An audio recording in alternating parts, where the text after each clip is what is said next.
Our next speaker sits on the board of the Secular Student Alliance. He's the founder of skepticmoney.com, proud father of two, a boy and a girl. Breaking the Cycle, how to help kids out of religion. Please help me welcome Phil Ferguson. Thank you, ladies and gentlemen. Thank you very much.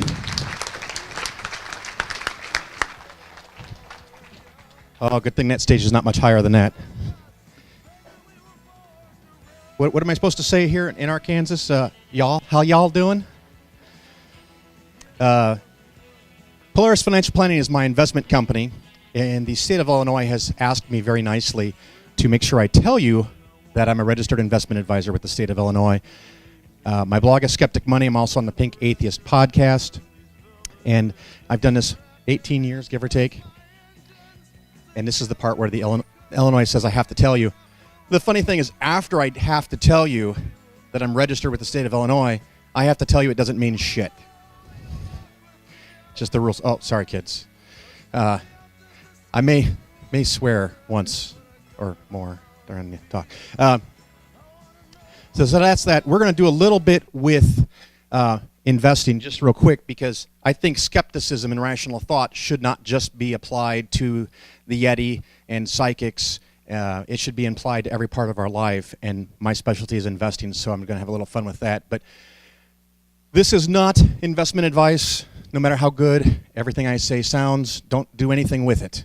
See, now you've been warned. Consult your financial advisor. Here we have the guy going to the wise man on the mountain. He says, buy low, sell high. It's that simple. So I'm going to talk about, just for a couple minutes, a product called Guaranteed Mutual Funds. And I'm going to tell you first the pitch that you would hear from the typical advisor, and they would tell you that you can't lose your principal, and that's true. You can't.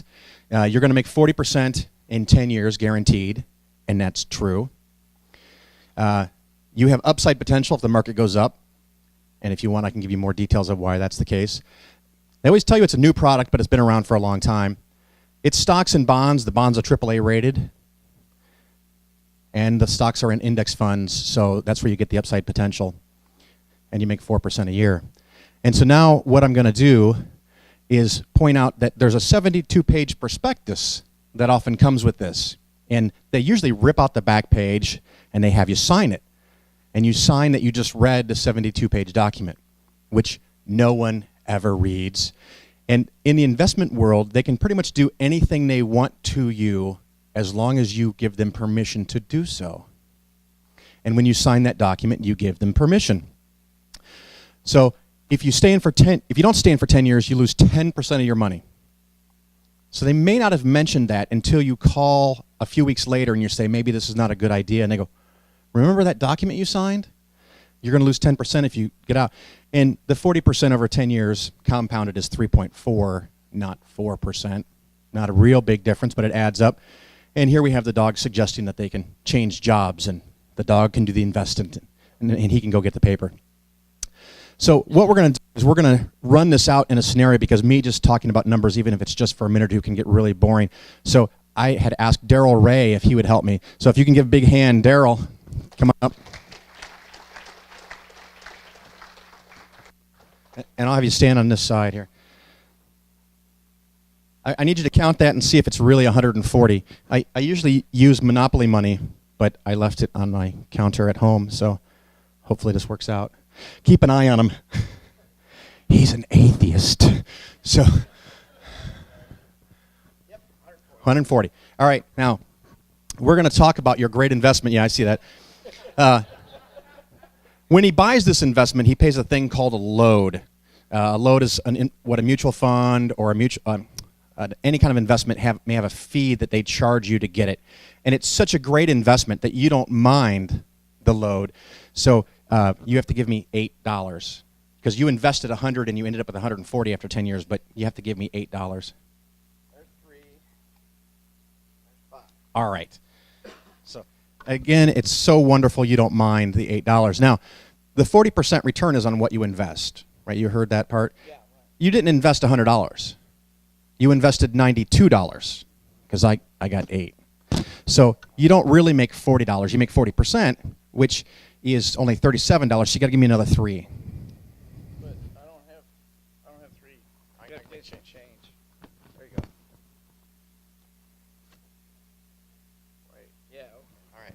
Yeah. Are you an He's in counseling, not mathematics. We can tell that already. Oh, don't go back too far. Here we go. I'm pointing a clicker at the screen, not the computer. Anytime here. Don't fail me now. Any second, really. It's an Apple, so it needs a second. All right, annual expense ratio. You may have heard this. If you invest in a mutual fund, there's an expense ratio. The average mutual fund is about 1.6%. You can get an index fund for 0.2%. And this one's a little higher. It's 1.8, but it's so good you don't mind. And you're going to stay in 10 years because of the penalty. So 1.8% times 10, $18. You want $18 more dollars? It's not that I want it. You agreed to pay it. You got a $5 bill? Well, here, just give me a 20. Okay, There's a 1. Okay.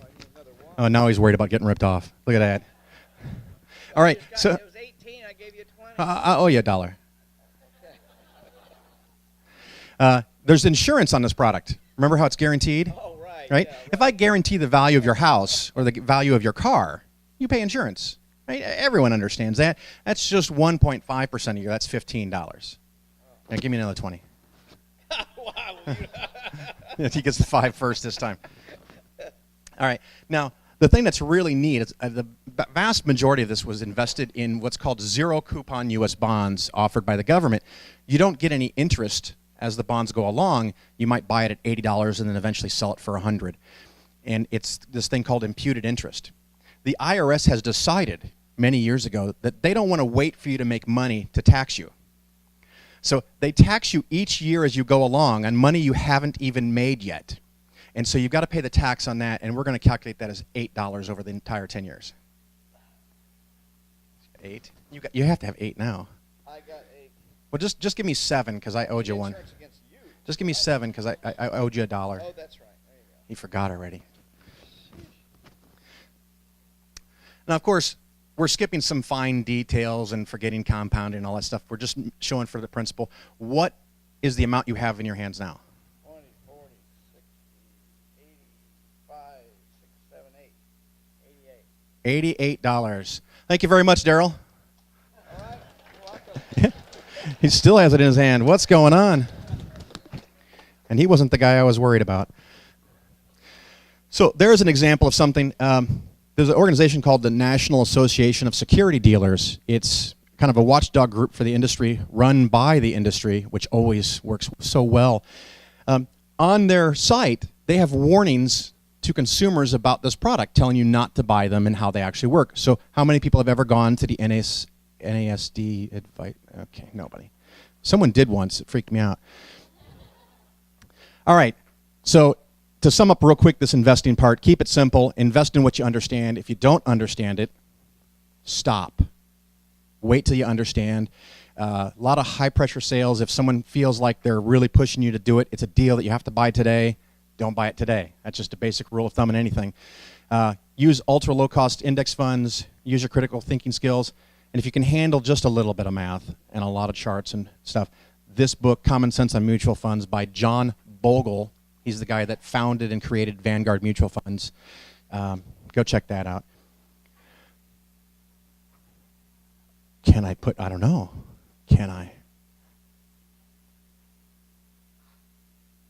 I don't know why. I've never experienced it so slow. There, yeah, it's because it's an Apple. Thank you. I'm not the only one. Oh, sorry, Mark. Oh, well, we're going to move on now. All right. Now, I'm going to tell you a little bit about my story.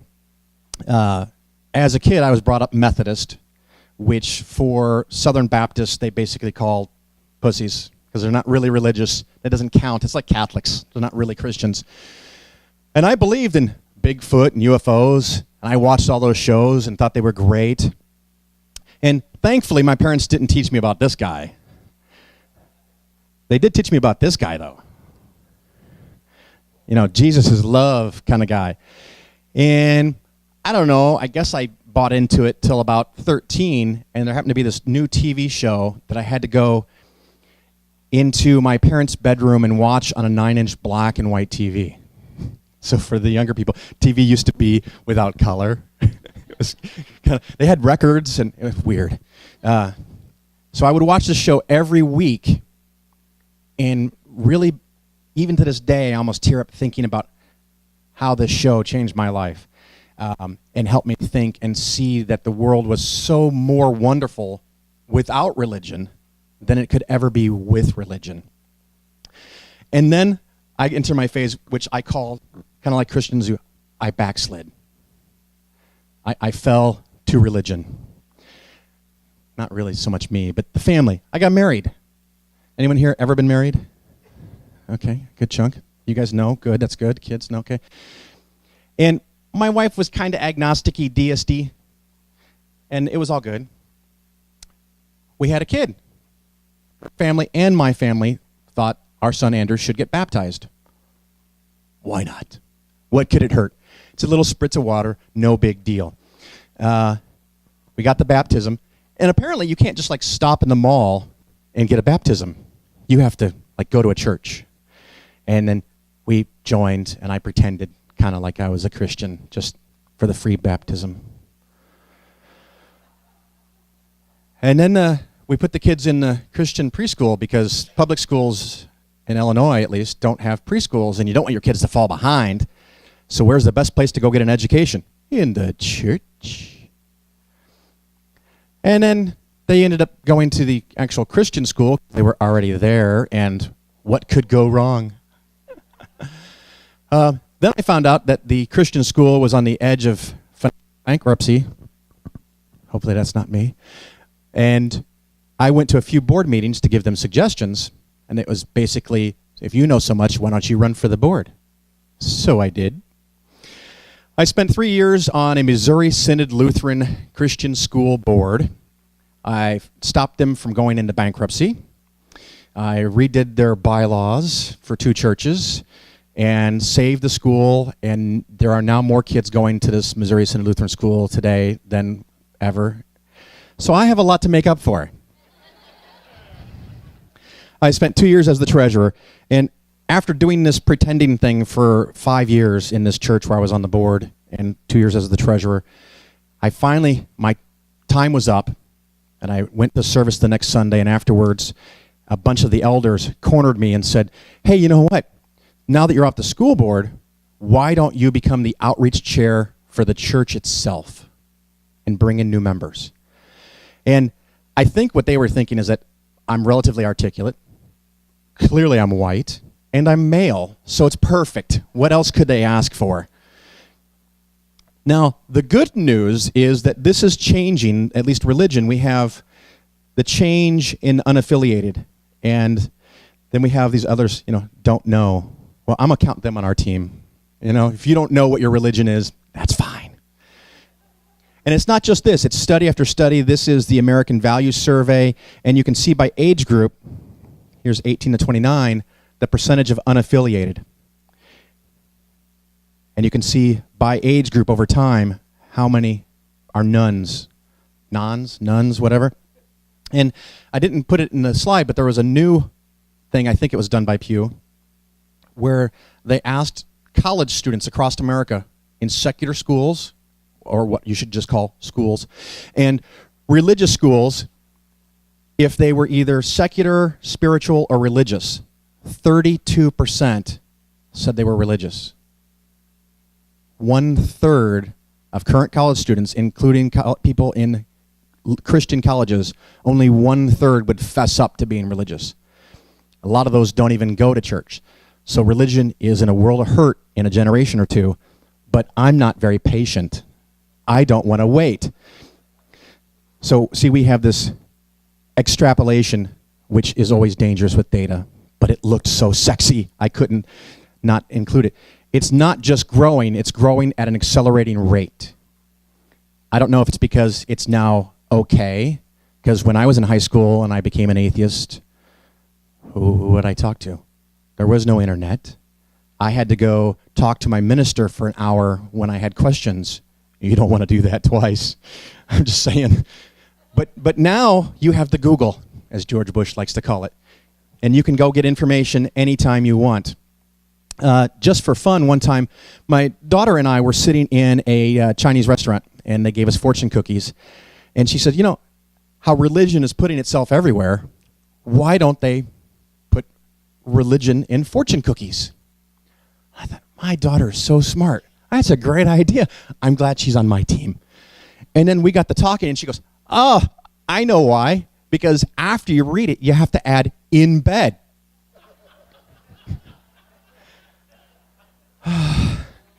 Maybe a nunnery is not such a bad idea. So,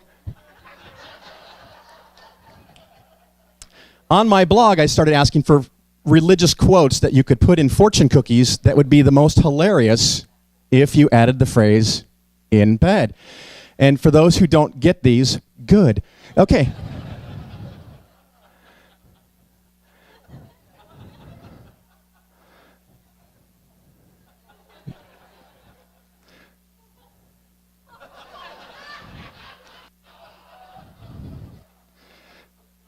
And just to be fair, Muhammad. Oh, come on. That explains itself, I thought, but okay. Another thing I do often, what got me into this idea of helping children out of religion is I try to help adults out of religion. And every year at the University of Illinois, the students are involved in what's called Quad Day. And they get a table out on the quad, and they get to promote their group. And the Secular Student Alliance at the University of Illinois is a huge group, and I go and I help them. The university doesn't know where else to put a secular table but in the middle of the religious section. So hilarity ensues. And usually people come up to me and they'll say something like, so you're helping the student group out? Yes. So are you a atheist? Yeah, that's what I was going to say, but I couldn't say the word. And so then they would say, well, why aren't you a Christian? And I said, oh, well, gosh, no one's really ever explained why I should be. Maybe you could. And so I kind of flip it back on them, you know, what Matt taught me. And then we have this conversation. And usually they get tired of this conversation far before I do, because I could do this all day. Their cognitive dissonance comes up. In 1 year, I was talking to this wonderful young lady, and she finally got tired. And I said, well, you know what, before you leave, and this was divine inspiration, I shit you not, it just kind of came to me. I said, before you leave and never talk to me again, can we at least talk about something that we both agree on? Oh, yes, of course. You know, she was so happy to have a point of agreement. I think that whether you're Christian or atheist, there's certain basic fundamental human values that we all share. And she's like, oh, I agree. And I go, oh, that's great. We agree. Fantastic. I said, let me give you a scenario. You find yourself at 3 o'clock in the morning in a dark alley in, say, Shanghai. Whatever big city scares American people, fine. You can pick anyone. Mexico City, whatever. And you wake up in this alley, no one around, you know you're in trouble. You start walking down the alley hoping to get out, and a giant ogre leaps out of the darkness, and he grabs you. And this ogre is about 400 pounds, 8 feet, 6 inches tall, and with one arm wraps around you, picks you up off the ground, and you know you're really in serious trouble. Well, this ogre then takes a pistol and puts it to the side of your head and presses firmly, and he says, do you love me? And you're in a little bit of a shock, and he explains that if you love him, he will make you a cake. And so for anyone under 25, you see that cake? They're gamers, yeah? He'll make you a cake. Thank you very much. My son helped me with that. If you don't love him, he's going to turn you into a zombie and kill you, right? So it's all good. And I asked the Christian, is this moral? And every single time I've done this, they say, no, the ogre is not moral. They'll even say the ogre is evil, whatever phrase they want. And I said, now, we agree twice. See, there's 2 times that we agree. This is, we're doing really well. Now, I'm not going to change the scenario. And for those of you who are really skeptics, don't spoil it for the others in the crowd. We might have a few deists, okay? I said, let's not change the scenario, but magnify the reward and the penalty. If you love the ogre, you go get to live with him forever and ever in a place of beauty and grace. Does anybody recognize this scene? Bonus points? Yes, yes, okay. Thank you so much. I did this once and nobody knew. I was so sad. Contact is from the movie Contact. And if you don't love him, he is going to kill you over and over and over in a lake of fire for all of eternity. Even the screen is shaking. And they say, well, now you're talking about Christianity. I said, we agree 3 times. This is amazing. We're connecting here. This is fantastic. Yes, we are talking about your deity, your magical sky daddy in the sky. He is going to do this to you. And at this point, the lady, I think, said something like, my mom is calling, and she stumbled away. But I've never had anyone gather themselves enough to make a rebuttal, and I'm sure there's a good one. No, actually, I'm not. But this is one of the things that I learned from my 2 years in Arkansas. It's a state right below Missouri. That if you try to argue little details in the Bible, they've already been pre-prepped for that, and they have an answer. It's not a good answer, but they think it is, and that's enough for them. So I take and say, basically, let's assume it's true. Just for a minute, pretend what you hear every Sunday is true. It's evil, and you just agreed to it.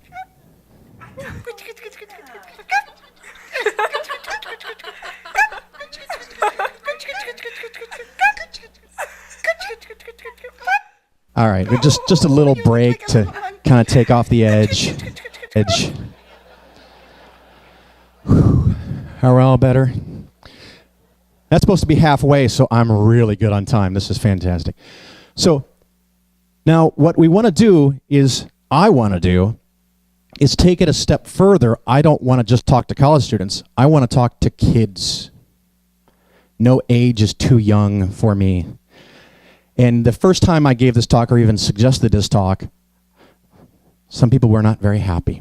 But over the years, everyone seemed to kind of mellow. So I don't know if the environment is changing or what, but so I have a list of suggestions that you can use. Now, these can be for your own kids if you have them. It can be for your kids' friends. It can be for nieces and nephews.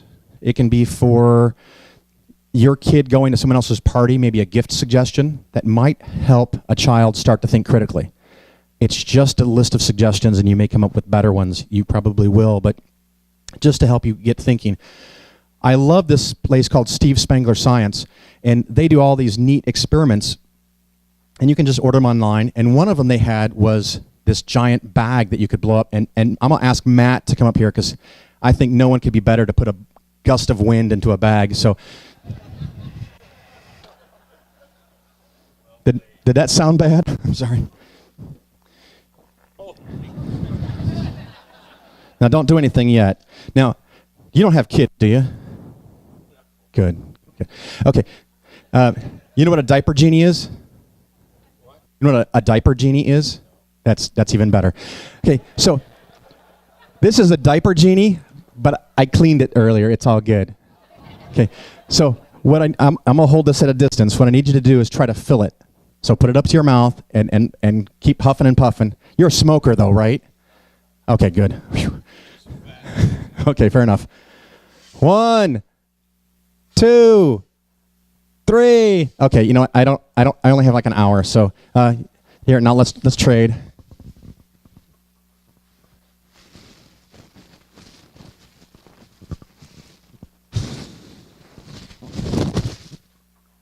How's that? Thank you, Matt. Give him a big hand.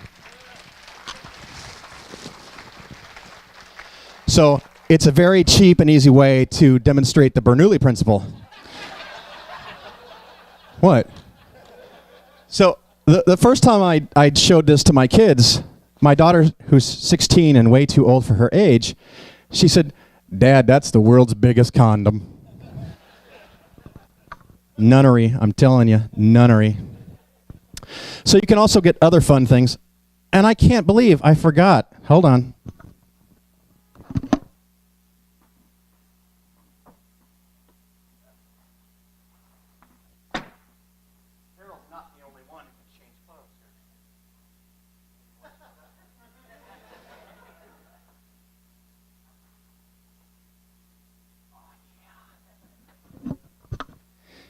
You know it's science when you got a fucking lab coat. I'm just saying.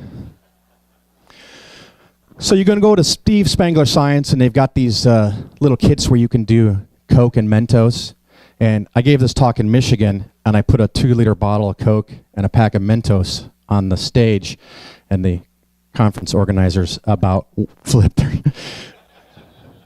It was quite funny. Anyway, they've got books. You know, it's just neat stuff. So if you have a party for kids, your kids, friends' kids, my daughter once had the entire cheerleading team over, and we made magic-coated bracelets.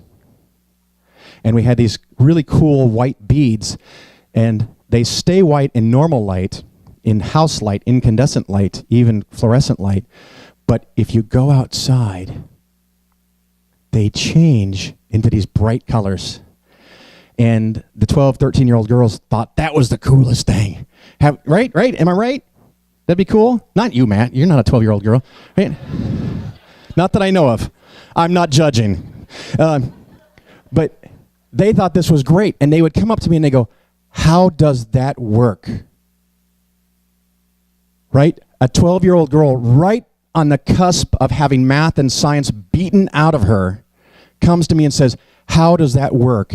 And we start talking about the electromagnetic spectrum. What great fun that is. So just all kinds of examples.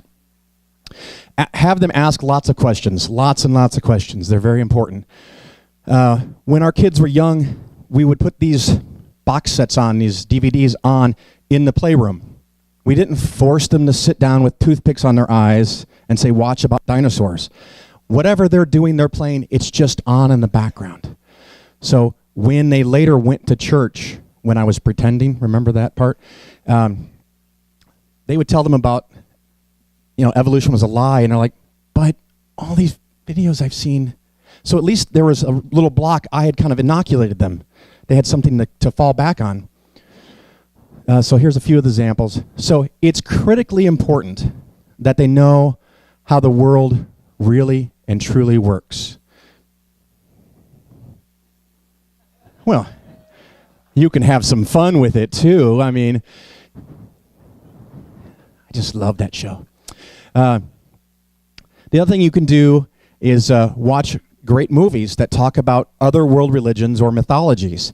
One of the things that really messed with my head as a 12-year-old, what happened to all the Greek and Roman gods? They were so real. People worshiped them. People died for them. Where did they go? So here's just a few examples. Agora, a great high-budget movie that never got a distribution rights in the United States. The distributors were all afraid that Christians would overreact because it showed Christians in a really negative light that I call the truth. Troy, Thor, Clash of the Titans, the original one, please. Just, Anybody seen this show? There you go, right there. I give season 1 box set as a gift to every niece and nephew at the age of 12. Maybe they never watch it. Maybe they watch them all and say, this is great. Maybe it opens up their mind to sci-fi and sets them on a path. Maybe I just wasted $30. But it's better than a lot of gifts they're going to get, and it's not a cross. So Scooby-Doo. You guys ever seen Scooby-Doo? And, of course, some of the new episodes, kind of go off the rails, but the classic Scooby-Doo, it's always the janitor or the guy who ran the amusement park ride. Yeah. Books, there's a lot of great books, just a couple of samples. Daniel Loxton's book on dinosaurs, full-page graphics, just the most gorgeous book. You can give it to any kid, or matter of fact, a lot of adults could really, we're in Arkansas, right? A lot of adults could benefit from this book. Magic of the Reality, Richard Dawkins, again, full-page color illustrations. Probably 8 years and up to read it themselves, but if you read to your children at night, read them a couple pages of this to go to bed. You can still read them fairy tales. There's nothing wrong with that, but read them a modern fairy tale called Christianity. It's all good. Letting Go of God by Julia Sweeney. Again, when I was living in Arkansas, my wife was a fundamentalist Christian at the time, and that's a whole other story, by the way, but and our kids were religious because they were going to church 2 or 3 times a week. I ordered this right when it came out. And when it came in the mail, my wife flipped out. You are not going to play that for the kids. I wouldn't. I wouldn't try to impose my worldview on my own children, honey. I wouldn't even think of it. Don't worry, I promise. First time me and the 2 kids are in the car, bam. It is better to ask for forgiveness than permission. It's almost like I was Christian. So we played this for 2 hours, and the kids, I didn't make a big deal. They listened to it, no big deal, fine. A few weeks later, we're in the car, and we're driving through extreme middle of nowhere, southwest Missouri. And we go by a furniture store called Fred's Furniture. Now, by show of hands, just let me know, how many people have heard or seen this? Okay, a good portion. So I'll give you just a thing. At some point, she talks about going to a camp, and to make God more personable, they call him Fred. And they chant, "Fred is love! Fred is love!" So, predictably, when we drive by Fred's Furniture store, my 2 kids in the back start going, "Fred's Furniture is love! Fred's Furniture is love!" And my wife goes, "What's that all about?" "I don't know." Kid, how's your mom? "No, really, what are they talking about?" I don't know. It's something at school. It's on the internet. It's a meme. I don't know. And my son, the ever-truthful bastard, says, "Well, Dad had us listen to this 2-hour monologue from this lady, talked about how she let go of God." And all I could think is, I'm driving. And she says, "Well, if the kids have listened to it, maybe I should." I hit play. She got done with the 2 hours. She goes, "It's not that bad." A few weeks ago, I actually got to meet Julia Sweeney and tell her that story, and she was just so delightfully polite about it and told me that she was touched. Maybe she was lying and just thought I was weird, but I'll take it. So magic tricks. Matt, you've done a few magic tricks. I buy magic tricks for my kids and nieces and nephews, share YouTube videos, and Matt, this is going to seem so shameless, so I didn't know you were going to be here, so forgive me in advance. I got a few of the suggestions up here. You can find your own. Thinking Atheist, Aaron Ra. See, they're not here. They should be here. Dark Matter. Mr. Deity. And there's other shows, sometimes out of Austin, that you could watch. So, all right, we skipped that. Blogs. I could give you a great big list of blogs. You can find your own, or you can just read mine. Okay. Music. You guys ever heard of Tim Minchin? Now, I went to see Tim Minchin in Chicago, and I was sitting in the front row because we got there like 2 hours early, and I had on this really cool gray shirt, and in the middle was a weeping angel from Doctor Who, right? I'm sporting it. I'm cool, right? And I'm in the front row, and I've seen his stuff, all of it on YouTube. So as he's performing, I'm just watching him, seeing every little detail that he does, not even really hearing the music and the words, just focusing on what he's doing. Halfway through the concert, in the middle of a song, he's on piano, looking at me, and he stops. And he points to me, and he goes, "What?" "Yes, you with the blue shirt, you are staring at me." What? And he says, "From now on, you shall be known as Scary Man." And I thought that maybe he does this at every show. He doesn't. And so he goes, "What is on your shirt anyway?" And I go, "It's an angel." And before I could say from Doctor Who, he goes, "That explains it," and goes right back to his song. So I'm sitting in front of like 500 people who don't believe in angels. Speaking of a voice of an angel, Shelley Siegel. She does a lot of conferences. You should see her. George Robb, if you've not heard of him, check him out. Great, very clever, thoughtful lyrics. And also in the thoughtful lyrics category, we've got Roy there. Optical illusions. Anyone seen this before? No? Okay. Stare at the picture. don't take your eyes off it no matter what I do. Just stare at it. Huh? So another thing, a friend of mine, he's from Arkansas actually. He was Jehovah's Witness, well, his family was. And he studied a lot of optical illusions, and that helped him see that religion is just a trick too. So you never know what's going to get into kids' heads. Legos. Okay, this is the part where it gets a little graphic, so please forgive me. The story of Lot and Sodom and Gomorrah. And they don't tell you in Sunday school that after, when they're supposed to go to another city, they decide to go hide in the caves, contrary to God's wisdom and the angels. And the girls are lamenting that their father, I got to rephrase this correctly. The daughters are lamenting that their father has no children. Right? No boys, because Bible lesson 1, women don't count. Which is why I have the hardest time. I guess I could see men wanting to stay in religion because they can control people that aren't in their religion. But why do women stay in religion? How are we not figuring? I'm sorry, I'll get off on a little thing. We need to get more women because it should be self-evident to women, more women, that they shouldn't be in a religion. So the daughters get Lot drunk, but apparently it was just that magical point of drunkenness where he could still do certain things but not remember them.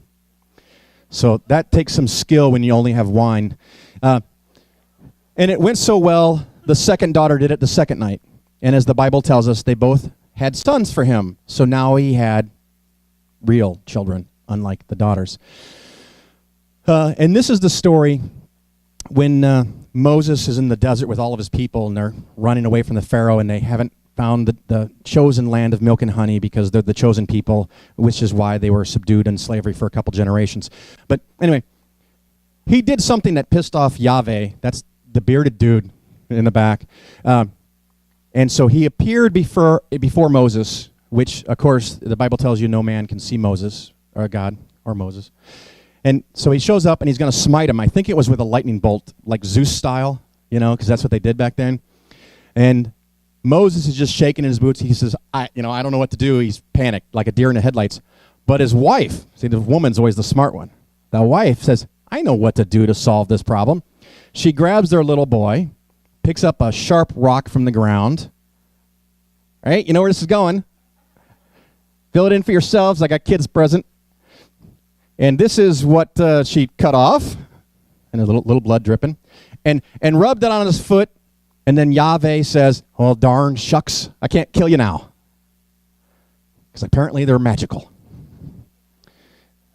That line didn't work for me in college, though, I'm just saying. All right, so teach them about different religions. And this is one of the things, my biggest failures. I told you I was involved with the school board. My kids were going to school 2-3 times a week. And when I finally got tired of pretending, and I make the analogy out of ignorance, so please forgive me if this is not appropriate. I felt like a gay person hiding in the closet. I was pretending to be something that I wasn't. Day after day, week after week. And it really made my life difficult. So when I got approached by those elders to be the outreach chair for the entire church, something inside of my head snapped, and I said, I'm done. And we left. And there was 2 churches that I did work with for the school.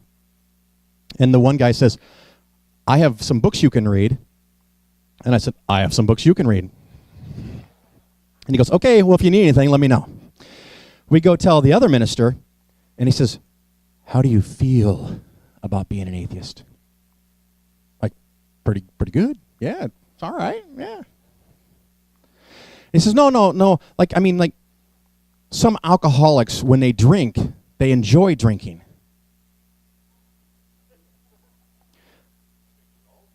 Yeah. That's kind of the point, right? Yeah.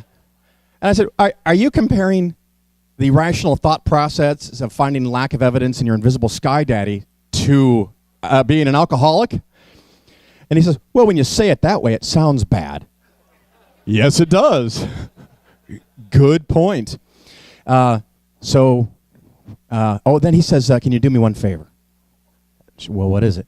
And he says, can you promise you won't share your worldview with your children? What? They can come here 3 times a week to hear your made-up stories, and I can't talk to my own kids? I'm offended. And my wife jumps up and she goes, it's time to go. And I go, no, it's just getting interesting. She goes, if we don't leave now, things will be said that can't be unsaid. And I realized the wisdom that she had, and we left. About 3 years later, this pastor emailed me out of the blue and wanted to know what it would take for me to come back. And I thought, and I had a much better response than I'm going to tell you here, but I'll give you kind of a brief rundown of it. If I forgot everything I knew about astronomy, physics, biology, anatomy, geology, geography, on and on and on, I had this big long list. Oh, and the Bible, then maybe, no, it'd still be bullshit. He wasn't very impressed with my answer. I asked him if he thought the Bible was inerrant. And he said not only was it inerrant, but it was self-revealing, which I had never heard before. I had to look it up on the Google. And self-revealing from the Missouri Synod Lutheran perspective basically means that if you sit down and read the Bible from beginning to end with an open mind and an open heart, praise Jesus, by the time you finish, you will be a Missouri Synod Lutheran. And so I asked him, why is it that 0.003% of the world is Missouri Synod Lutheran? He stopped emailing me. So 3 emails and out. And so I was tempted to send him another one saying, is that it? Is that all my eternal soul is worth? 3 shittily put together emails? Wow. Anyway, I digress. Do not underestimate the power of religion to suck your kids in. So my kids were going to this school. They were going to church and services 2 to 3 times a week. When I finally left, I think they were like 9 and 11. And we sat them down and we told them that I don't believe in God and I haven't since I was 13.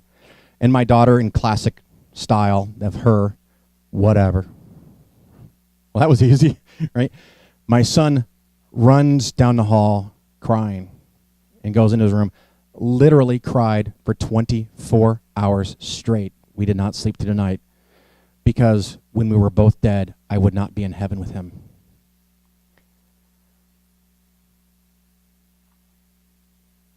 So clearly, it got a little farther along than I thought. Thankfully now, for my family, the good news comes by using some of these strategies. My son is an atheist. My daughter is an atheist. My wife doesn't believe in God.